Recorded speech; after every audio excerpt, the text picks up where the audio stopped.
দর্শক স্বাগত জানাচ্ছি শ্রীপুরের ফেসবুক লাইভে। আমি তাফিম আলমগীর এই মুহূর্তে রয়েছি চট্টগ্রামের কাজীরদেরি এলাকায়।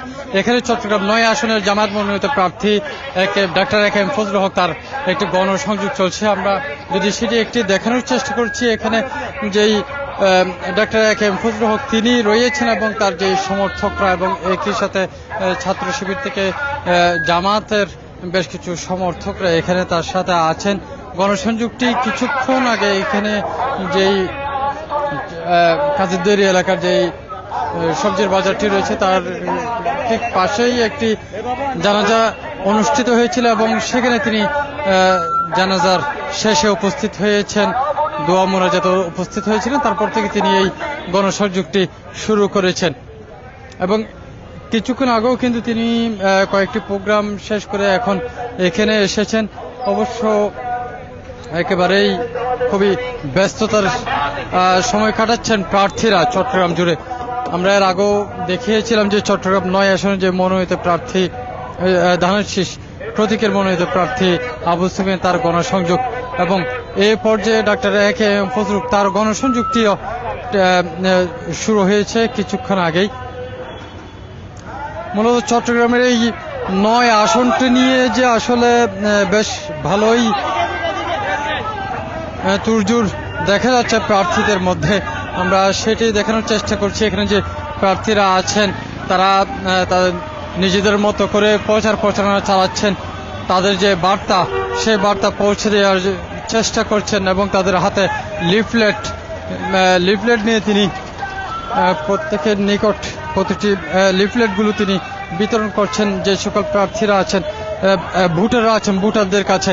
আর যেই লিফলেট রয়েছে সেখানে কিন্তু তার রাজনৈতিক জীবন, কর্মজীবন এবং শিক্ষা জীবনের বিশদ ব্যাখ্যা রয়েছে, অর্থাৎ প্রার্থী সম্পর্কে বিশদভাবে জানার জন্য সব কিছুই কিন্তু এই লিফলেটের মধ্যে আছে। তিনি নির্বাচিত হলে কি করতে চান সেটিও তিনি তার লিফলেটের মাধ্যমে জানান দেওয়ার চেষ্টা করছেন এবং জামায়াতের যেই দলীয় স্লোগান সেই স্লোগান দিতে তারা এই গণসংযোগটি চালাচ্ছেন। চট্টগ্রামের কাজীরদেরি মোড়ে এখন অবস্থান করছেন, সেখানে যে সকল ভোটাররা আছেন, স্থানীয় যারা আছেন তাদের কাছে লিফলেট পৌঁছে দিচ্ছেন, তাদের কাছে তার যেই বার্তা সেই বার্তা পৌঁছে দেওয়ার চেষ্টা করছেন এবং একই সাথে যে সকল ভোটাররা এখানে আছেন ভোটারদের কথাও শুনছেন, কি বলছেন তারা, কি চান সেই কথাটিও তিনি শোনার চেষ্টা করছেন। কিছুক্ষণ আগে আমরা দেখেছিলাম যে এই কাজীরদেরি এলাকায়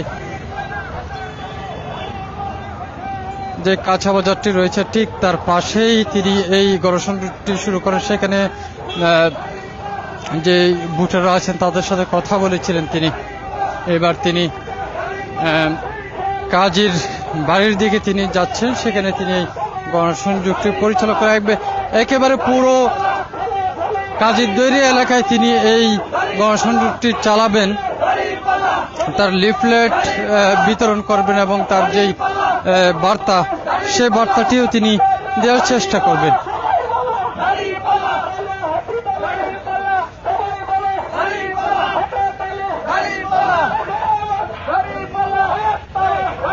দর্শক, আমরা কথা বলার চেষ্টা করব তার সাথে, যদিও তিনি আসলেই একটু তার মনোযোগ অবশ্য ভোটারদের দিকেই, তিনি ভোটার যারা রয়েছেন স্থানীয় তাদের সাথে কথা বলার চেষ্টা করছেন এবং তাদেরকে হাত নাড়িয়ে সবার সাথে কথা বলার চেষ্টা করছেন। আমরা দেখতে পাচ্ছি এখন তিনি একটি দোকানে প্রবেশ করছেন, সেখানেই মূলত তার যেই লিফলেট সেটি তিনি সেখানে যে দোকানদাররা আছেন, যে ভোটাররা আছেন তাদের কাছে পৌঁছে দিবেন এবং তার যে বার্তা সেই বার্তাটি তিনি জানাবার চেষ্টা করবেন এবং এইভাবেই কিন্তু তিনি চট্টগ্রামের এই যে কাজীরদেরি এলাকা তার প্রতিটি ভোটারদের কাছে পৌঁছে যেতে চান, তাদের কাছে তার বার্তা পৌঁছে দিতে চান, শোনাতে চান তিনি কি করতে চাচ্ছেন এই এলাকার জন্য। আমরা দেখতে পাচ্ছি এখানে তার যেই সমর্থকরা জামাতের বেশ কিছু সদস্য এবং ছাত্র শিবিরেরও অনেককে আমরা এখানে দেখতে পাচ্ছি, ছাত্র থেকে শুরু করে অনেকেই। আমরা কথা বলার চেষ্টা করব প্রার্থী একটু ডাক্তার একেএম ফজলুল হকের সাথে একটু কথা বলার চেষ্টা করব, যেহেতু আমরা লাইভেই আছি আমরা একটু কথা বলার চেষ্টা করি। আসলে আপনি গণসংযোগ চালাচ্ছেন বেশ কিছু জায়গায়, আজকে সারাদিনও বেশ ব্যস্ততার মধ্যে সময় গিয়েছে, কেমন সাড়া পাচ্ছেন ভোটারদের কাছ থেকে? ভোটারদের কাছ থেকে ব্যাপক সাড়া পাচ্ছে। ইনশাআল্লাহ আগামী 12 ফেব্রুয়ারি অনুষ্ঠিত যাচ্ছে ত্রয়োদশ জাতীয় সংসদ নির্বাচন। এই নির্বাচনে ভোট দেওয়ার জন্য সারা বাংলাদেশের মানুষের ভিতরে একটা গণজোয়ার সৃষ্টি হয়েছে।